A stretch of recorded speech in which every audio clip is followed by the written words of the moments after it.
loved Baba's manifestation, played with Baba, all designed by him to remove my wrong knowledge. Baba always won, thank God. And when he did, we both loved and laughed in light. When I fought to win, the torture was too much. In his compassion, he cut my head off.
And I'm going to say, thank God, Baba cut my head off. And Thursday's class, I communicated that. So for people to listen to the class, I shared something that happened and how I approached it. Not as most people approach it.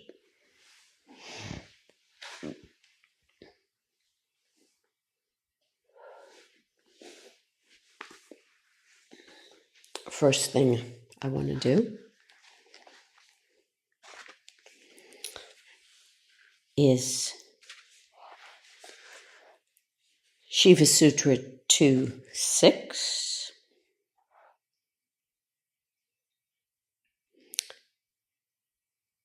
The guru who has attained self-realization can alone help the aspirant in acquiring it. Got to get to what it is, but there you go. Guru is one, this is the translation from the commentary, who teaches the essential truth. So he is the means for leading one to the attainment of the potency of mantra and mudra, word and action. In the Malini Vijaya, it has been said, one who knows all the principles in their essentials, being able to throw light on the virility or the efficiency of mantras, is a guru, like myself, because it's Shiva addressing Parvati. In the Spandakarikas, such matters being well known, I offer my homage to that wonderful teaching of my guru, serving as a boat in crossing the fathomless ocean of doubts, and full of such words as express wonderful, uncommon ideas. Now, as you're listening, you could either be intellectually listening, you could be listening emotionally, or you could be listening.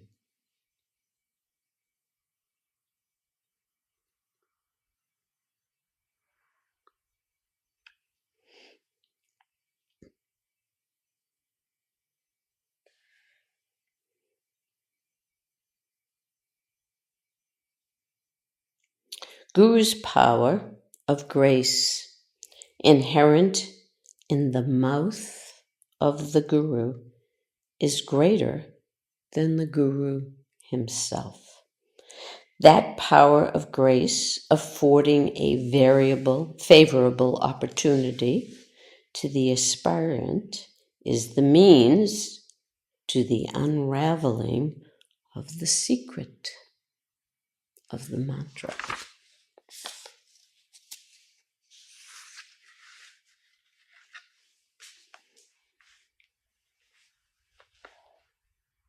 The next sutra, though we're not going to do it, therefore, from a pleased guru, accrues enlightenment regarding the group of letters. In other words, when the guru is pleased with the aspirant,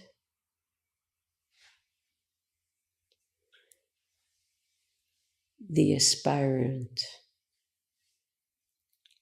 accrues enlightenment regarding the group of letters, words.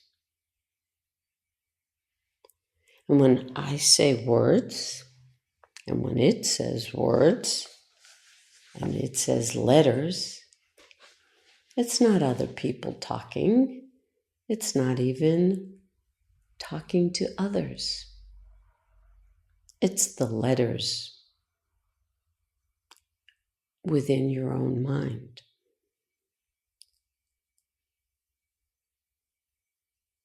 The Matrika Shakti is the power inherent in the letters. According to the Yoga Sutras, yoga is the stilling of all those vibrations.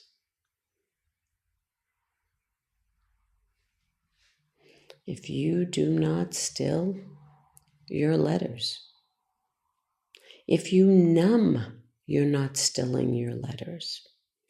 If you remain in your head in sleep mode, you're not stilling those letters.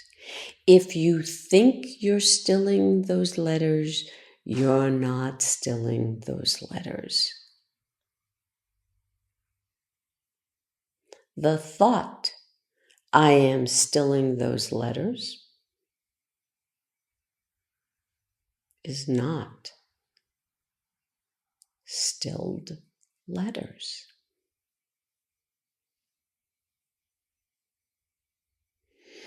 So, to that, I want to go as a continuation of what Baba taught me, and in honoring what Baba taught me, I want to continue with what Baba taught me. And if we go to the Fracotomies, that comes out of what Baba taught me.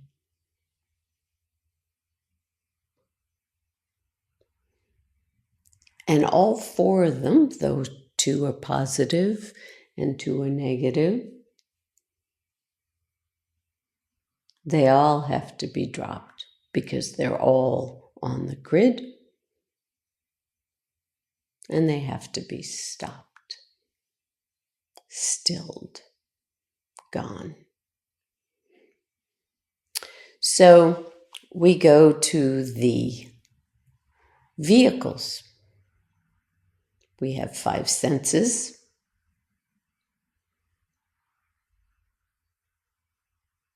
Take in.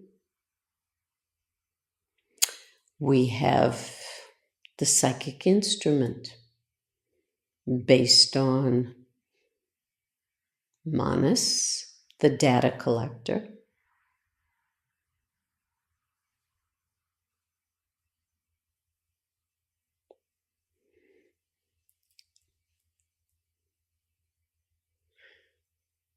The buddhi, the decider, the intellect, and the ego, the identifier.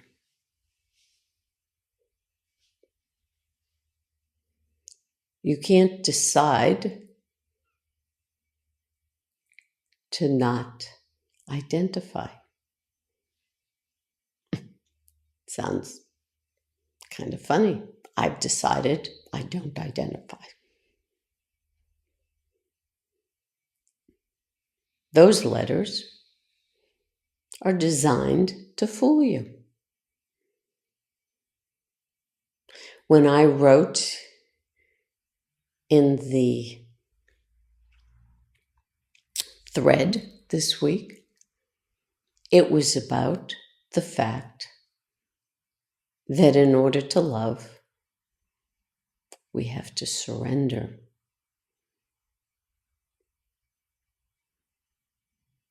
And you can't decide to surrender. You either surrender or you don't. I can say, I surrender this as I keep holding it. It's kind of funny. Until I actually let it go, I haven't surrendered it. And then somebody will say, well, King Janaka had it all and he was surrendered. True.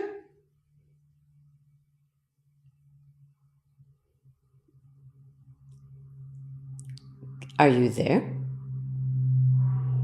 Can you use something and be 100% not attached to it?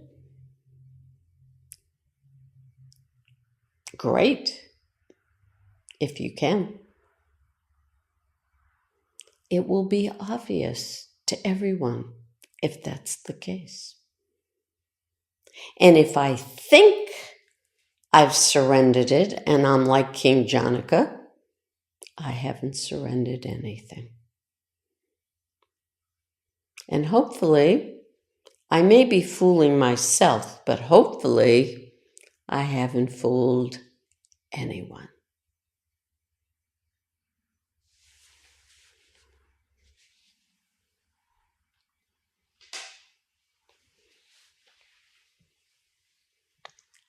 And we have the feeling vehicle, the emotions, which is all part of the psychic instrument. And unfortunately, most of us grew with the idea that if I feel, I'm in my heart. If I'm emotional, it's my heart speaking. I wrote over 30 years ago that emotions were thoughts with goo on them.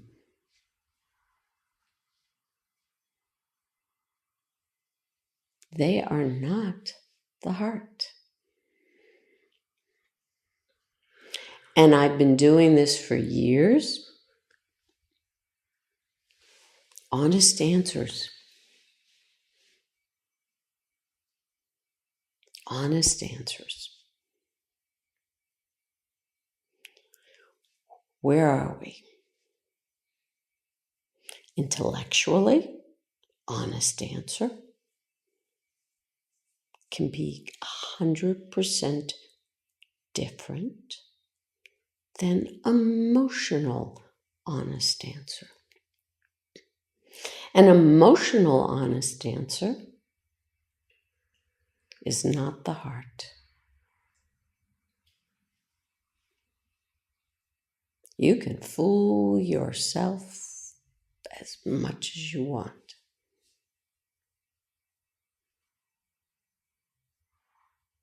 Not the honest. It's your honest answer from your emotions or your honest answer from your intellect. Neither are the heart. Is the heart? Neither the heart. Not the heart. Not the heart. Not the heart.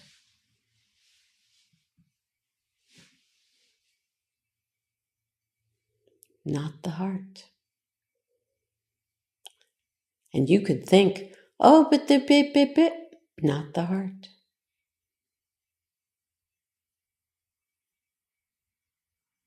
Not the heart.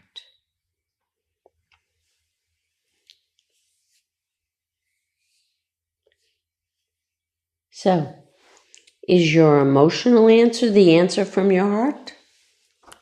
No, it is not. Hence, I don't buy it.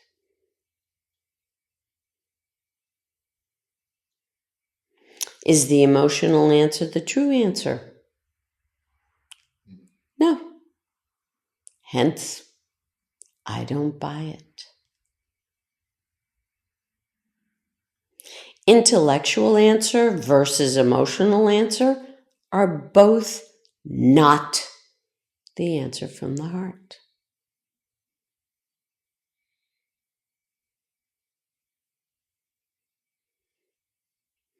I love when people read and they have all the correct answers.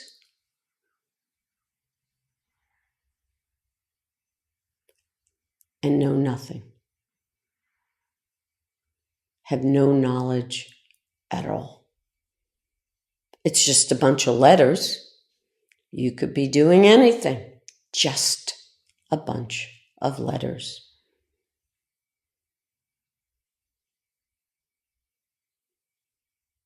I don't buy it. Not supposed to. And neither should you. The emotional, the sincere. Oh my God, the sincere. No.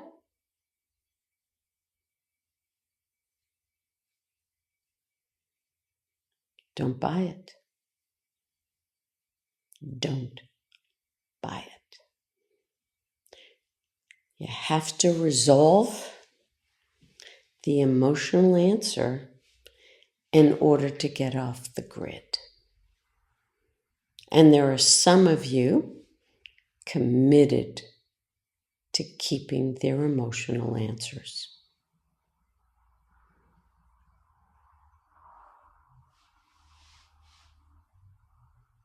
Ain't gonna happen here. Sorry. You can keep them. I won't be buying them.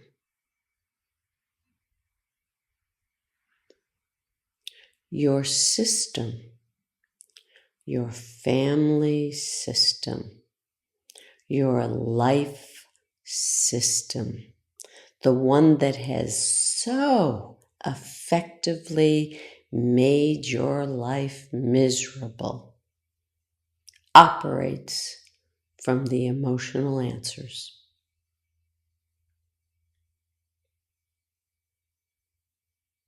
There was a moment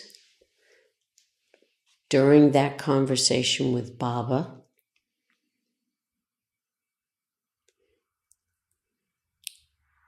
that I spoke of on Thursday, where I said to Baba, I thought she was pure. And he said to me, you're digging a bigger hole.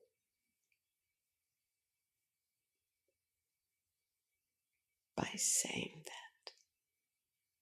He didn't buy my emotional answers.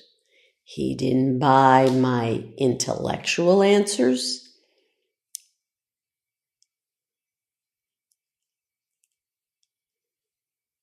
He was revealing for me the truth.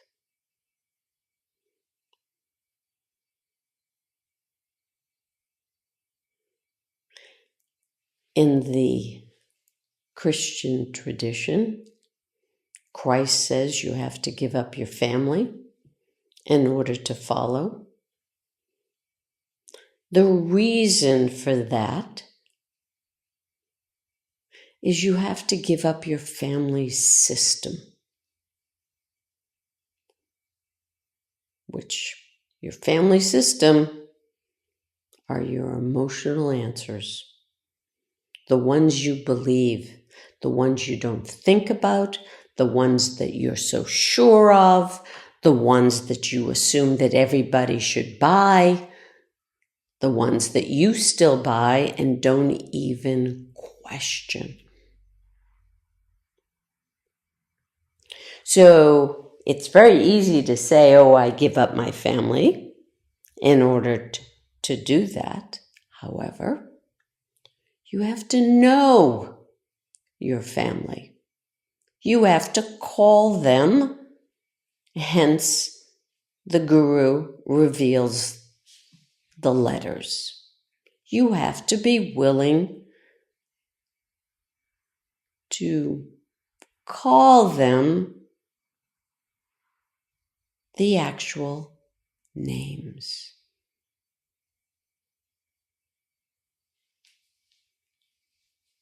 You don't know them if you call them quirky, different, needy.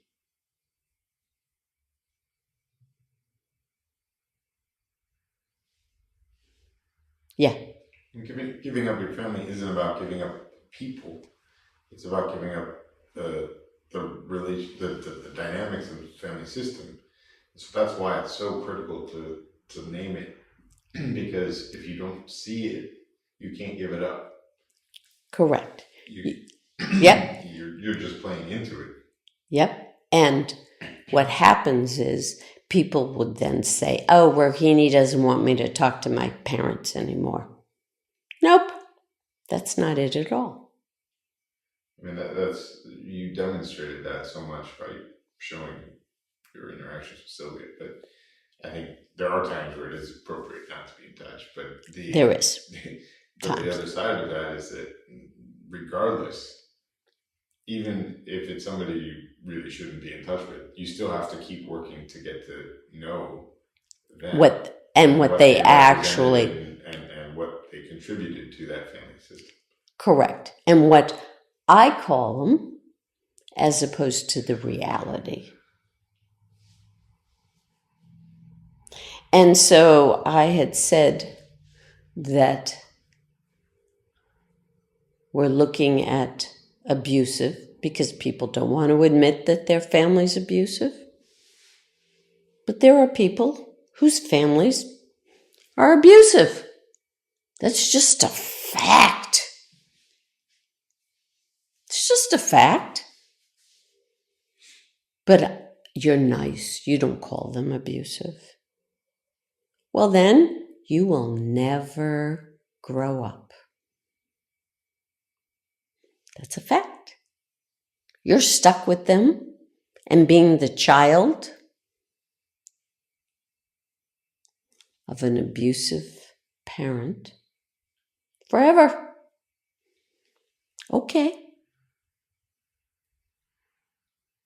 And not everybody's abusive. Rohini thinks all parents are abusive. No, I don't. No, I don't.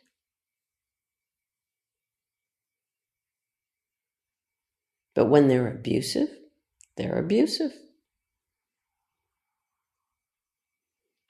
Neglect is a form of abuse.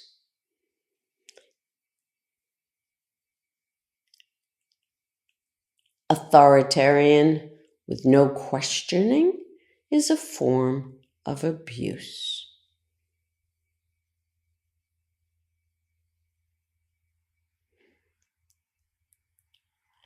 And people will use intellectual, they'll use reason, and I want to just say the abuser always wins.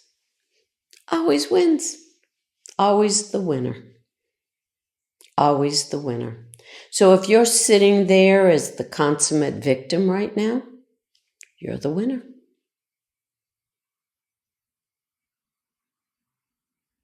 If you're sitting there thinking, oh, they you're the winner. Do you know your system? Yeah. One thing that's coming up for me now is looking at my family. Abusive.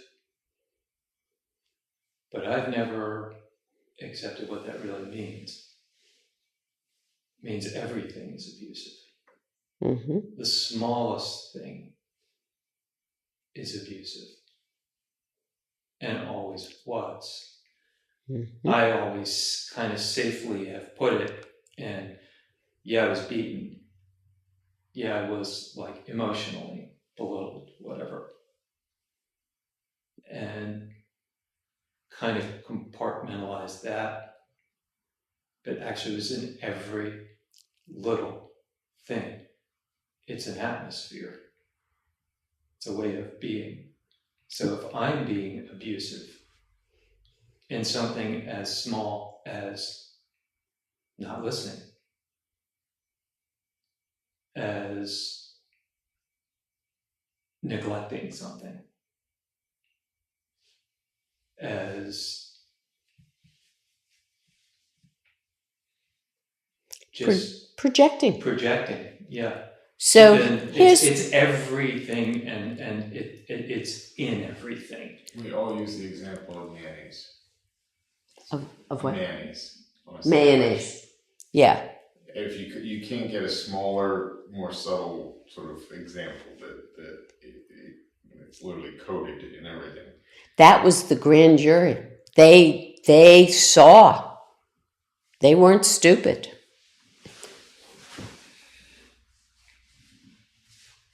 We, all three of us, independently used mayonnaise and sugar in the tea. Sugar in the tea. Oh. Would not change.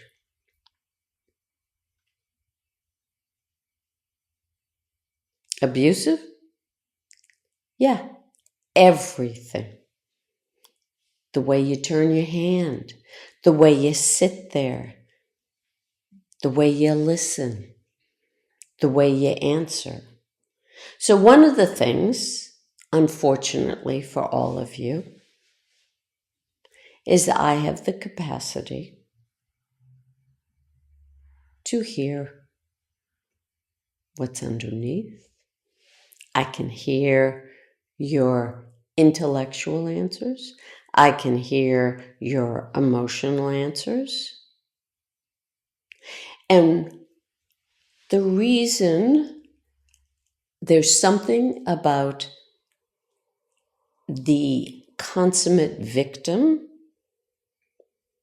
who hates questions, hates questioning. So I can ask a simple question in the thread, and there will be a million excuses for why that person did not answer.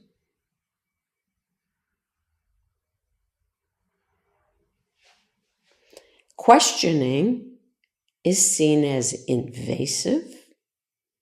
How dare they? I do not have to. I'm an independent person. And once you think like that,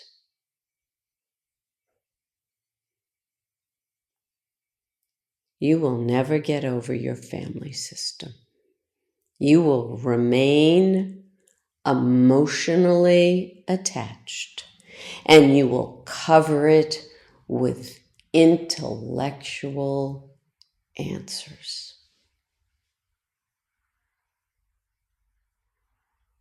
Unfortunately, this is not the venue. I will know. I do know.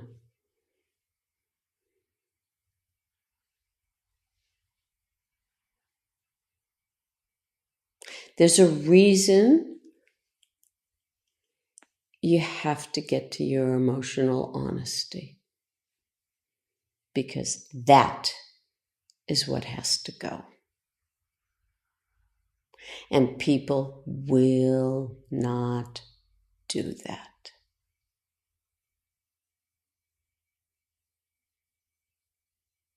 They cherish it. They relish it. They protect it. It's, again, mom and dad. It's everything. And as I speak right now, how many people are getting emotional and then flipping into their heads? Because they don't want to hear this. Don't want to hear this. But this is it. This is reality.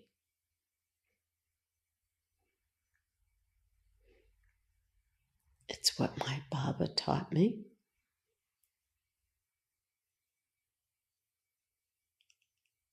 And thank goodness that's what he taught me. And don't get me wrong, it hurts. It's not easy. It's hard, but nobody said, unless you're watching memes on some social media, sadhana is not easy.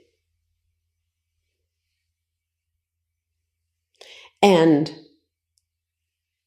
the surrender of your family system, you have to know it. You got to know it. You got to know exactly where you live with it, how attached you are to it.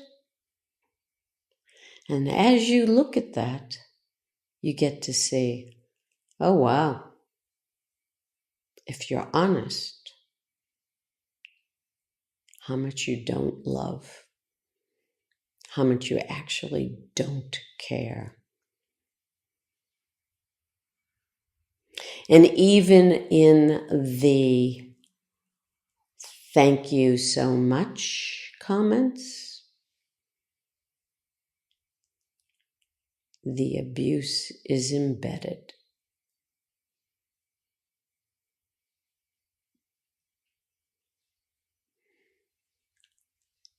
The walls that are put up intellectually, because that's what it is. Intellectually, the walls are put up to protect that emotional wound.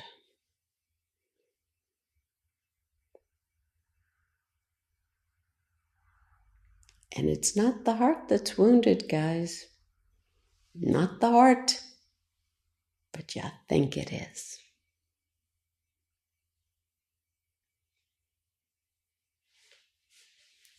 That's big part of it. Oh, Rahini, don't hurt my heart. Not hurting your heart. Not even touching your heart. Your emotional use.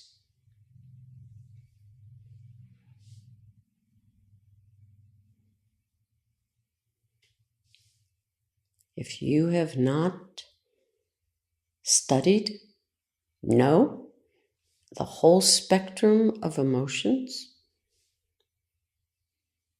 inside and out, and are not attached to them, you haven't done it, you haven't done the work, because you think that's where you actually are and live and love. No. The love of God is not a wounded little emotional event. The love of God always loves. It's always love. And until, just as we have to purify the physical body so that it functions appropriately, and we have to purify the intellect so that it functions and discerns appropriately, the same goes for our emotions.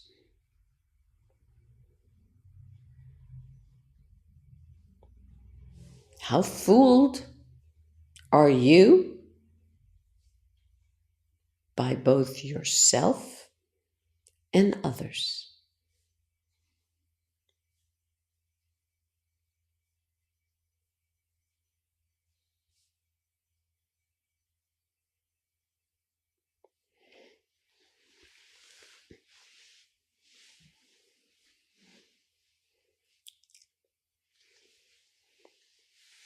And what the abuser, who calls themselves the poor victim, does, because they make everyone feel like they're the abuser for speaking truth. They're the abuser for not letting them wallow in their, ooh.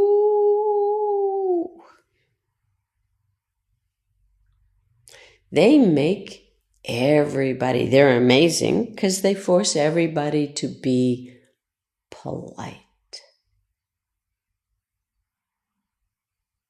Can't say anything because if you say something, they're going to either, thank you, I agree with you, or they're going to silence you, or they're going to call you aggressive or mean. There's a whole series. Has everyone seen that for themselves? There's a whole series of activity that's done.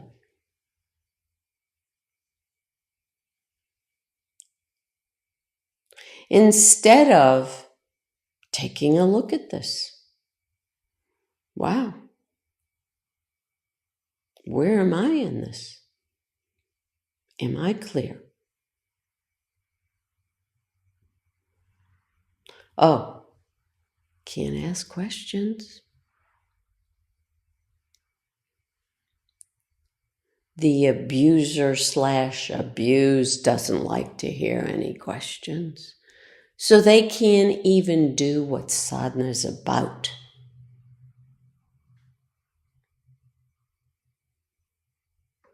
They just decide. And that's the end of it.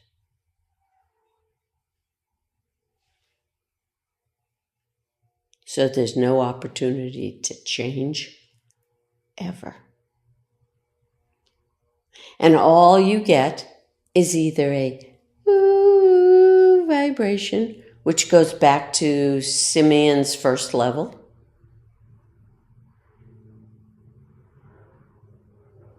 or you get your thought fighting thought, and then you go back to St. Simeon's first level.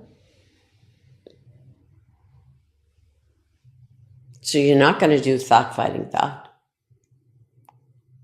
You're not going to use your mind to get rid of your mind. You're not going to use your mind to be a wedge. You're going to go back to, ooh, and then you feel better, and it's all soothing, and it's okay. I don't do that here. Sorry. We don't have time. We don't.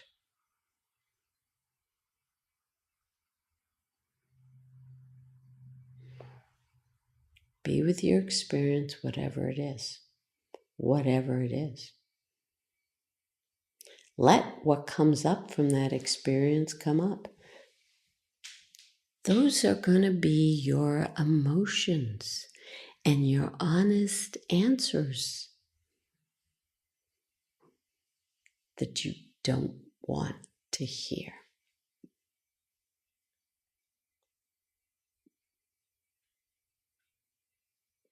Hence, third, function appropriately on the physical plane. You should know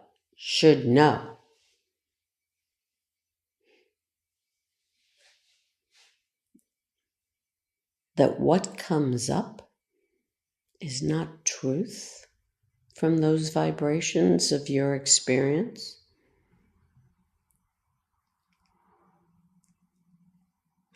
They're the truth of the vibrations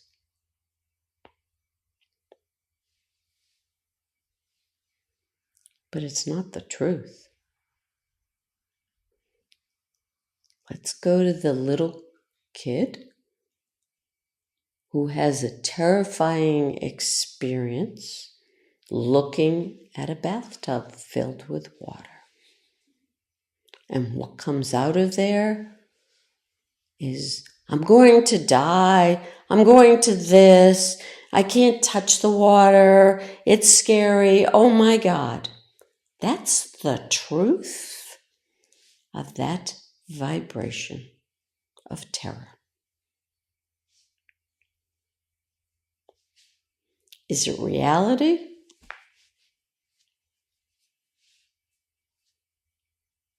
To that person in that moment,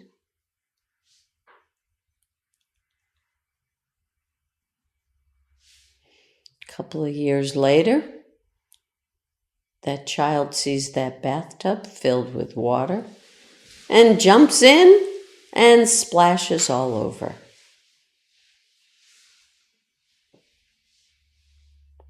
It was the vibration. So that you ask a question and the response is, don't you talk to me and ask me a question. That's abusive. Really?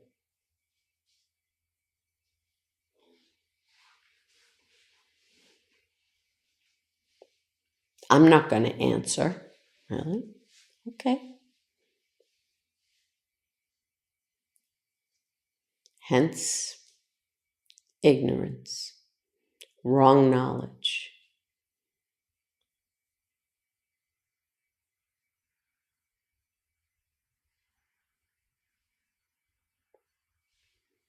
And what I've seen with people who have left, they never tested.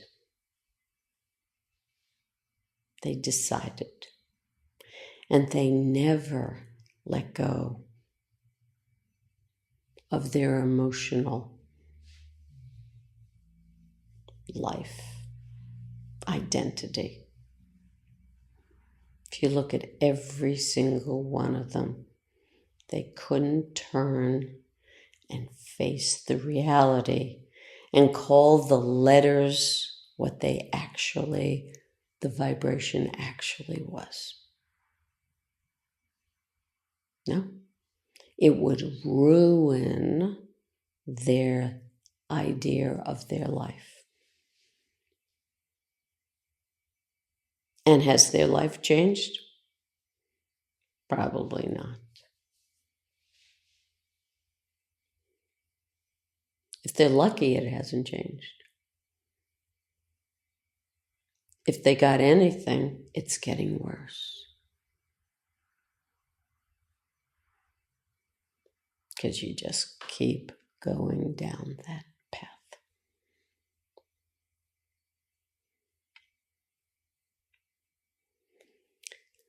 So we have the dichotomy of forcing people to be polite. And the opposite is encouraging honest, transparent, and direct communication. The positive of forcing people to be polite is get to keep your view and opinion quietly and accepted. Others don't reveal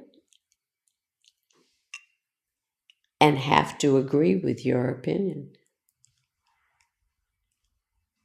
Hence, if anything comes up here, I am presently encouraging and have been that people open their mouths and speak.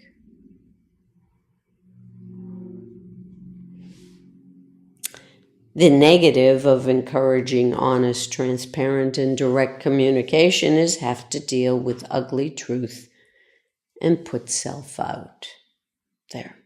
People don't want to do that. They want to be nice. They want to keep quiet. They want to whatever. So, from Thursday's class, we have a series of dichotomies.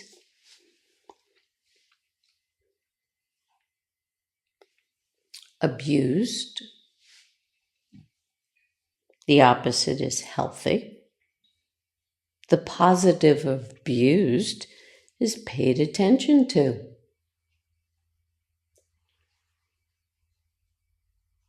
And the negative of healthy is boring and irrelevant. So the child who grew up emotionally in an abusive environment and continues to not call it that, but call the parent needy, complicated, whatever, had a hard life themselves, whatever, will then look to having and project to having everyone, no matter how they relate, as being abusive because they're paying attention to that person. They don't understand healthy. They don't understand how care really works. So we have the next dichotomy, caring. The opposite is not caring. And the negative is paying attention.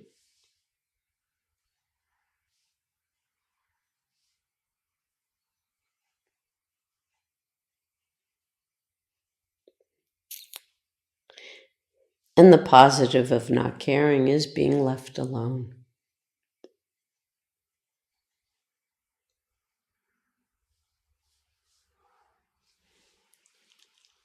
Then we have the person who's abusive.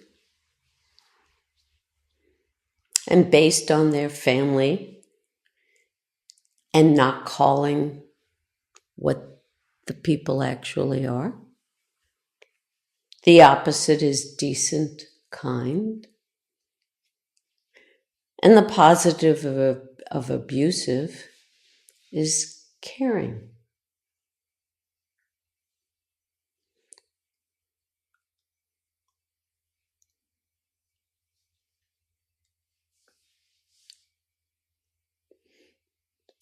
And the negative of decent, kind is neglecting facts.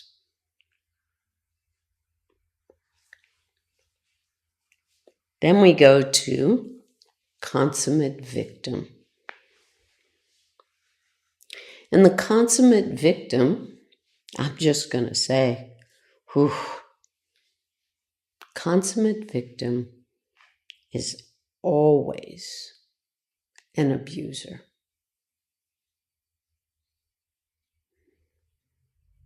Consummate victim is always an abuser. I remember when Ian and Aaron were young, or in elementary school, and Ian was in the 4th grade, and that made Aaron in 1st. I made the two of them start looking at victim and bully and understanding that both the victim and the bully were the same. The consummate victim is a crazy bully. Crazy bully.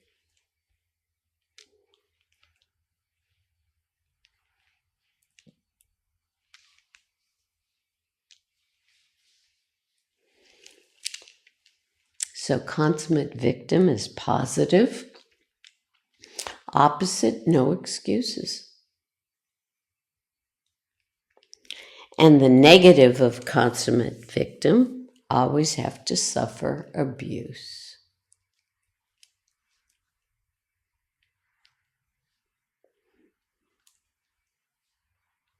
And the positive of no excuses, able to grow and walk away from abuse. But if you're the consummate victim and that's your identity and you see that as a good thing, you will always make sure that there's an abuser around. And you will project onto people who actually care that they're abusing.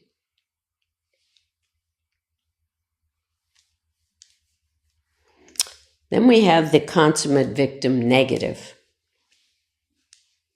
Opposite, free to live. Be responsible, not stuck in a role play.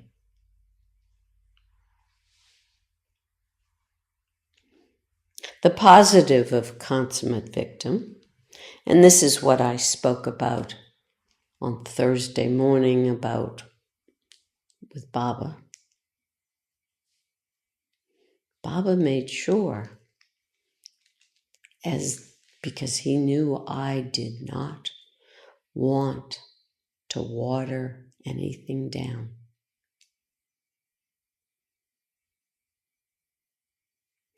That I did not go seeking comfort, coddling of any kind, of anybody, even people that would be nice to me. So what happens here as householders, people get a gift and then they go for a cup of coffee somewhere and they lose the whole thing.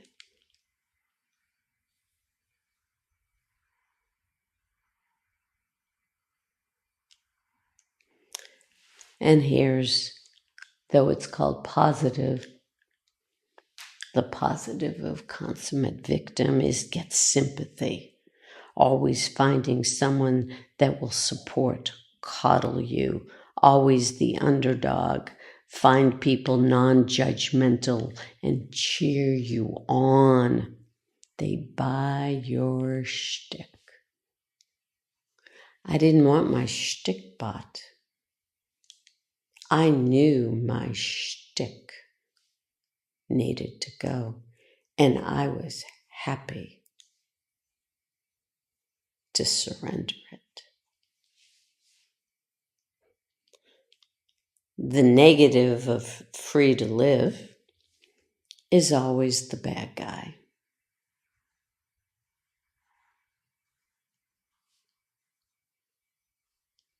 Always the bad guy. So I'm going to end this with talking about how when I had that experience, lesson with Baba, the very next morning, I got up, not as the consummate victim, never wanted to be the consummate victim. I wanted to. Baba had given me a gift, and I knew it. Didn't understand it, but I did not ever question it. I knew whatever Baba did, he did because he loved me. And so I got dressed, I went downstairs, and I went to the kitchen, and I asked them to give me some work to do.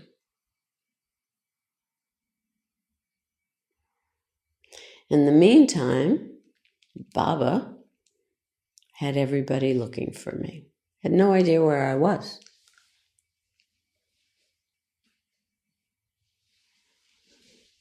Asking this person to go look for me. Everybody was looking for me. Finally, somebody found me in the kitchen. He had called on the phone in the lobby of it was an old resort hotel in the lobby, big lobby. And it was kind of like a weird closed in area because lobbies were noisy and you only had one phone and whatever. So I picked up the phone and Baba says, "Where were you?" And I said, "In the kitchen, Baba." doing work. Because I knew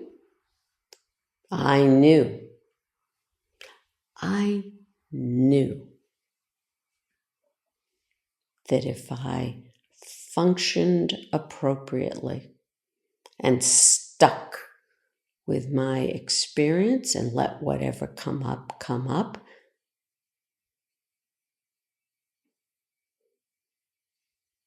that everything would resolve and work.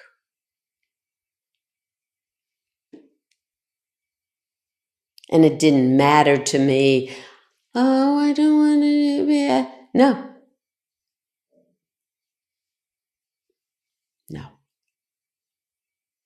I wanted to understand this gift. I wanted to be with this gift. I wanted to receive this gift.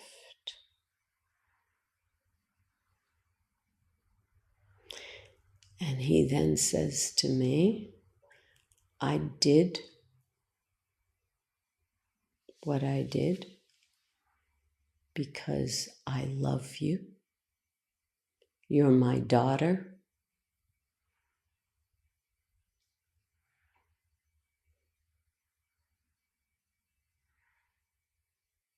And I started crying. And he said, where are you? I said, in the lobby, Baba.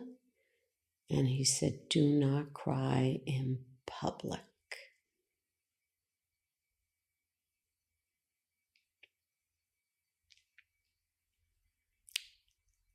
And I said, okay.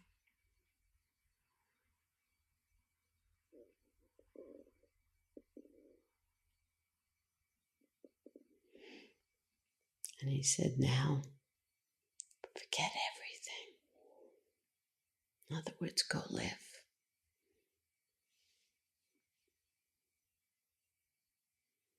Let go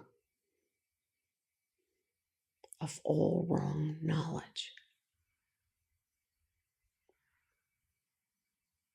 And I then worked and spent. I took that gift and I worked with it. And I grew and learned.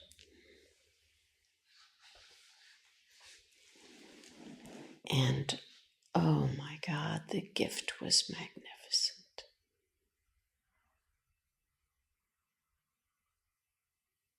And I will give people the gifts here, and they don't receive them. Nothing I can do. Can't make you, but sad for you. And that goes to the other part of this, is that someone was given that gift by Baba in a very different way. And that person refused to receive it. And they cried in public, running in the lobby for everyone to see. Oh, and everybody gave this person sympathy. Oh, sympathy.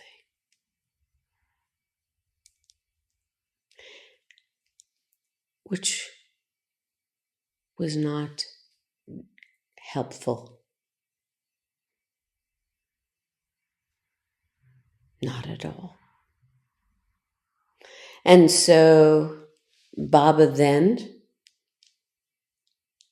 created an event that then removed publicly all sympathy for this particular person. It was a gift.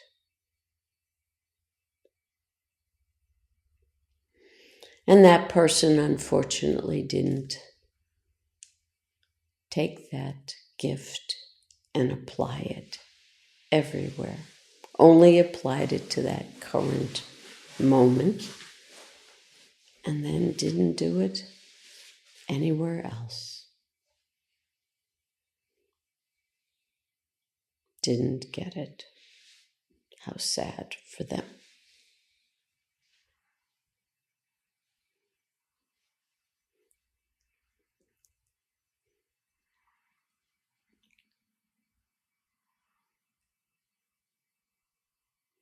The Guru is the means.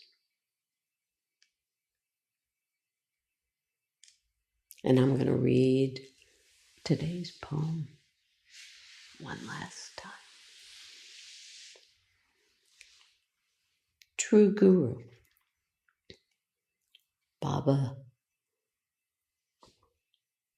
loved Baba's manifestation, played with Baba, all designed by him to remove my wrong knowledge. Baba always won, thank God. And when he did, we both loved and laughed in light. When I fought to win, the torture was too much. In his compassion, he cut my head off.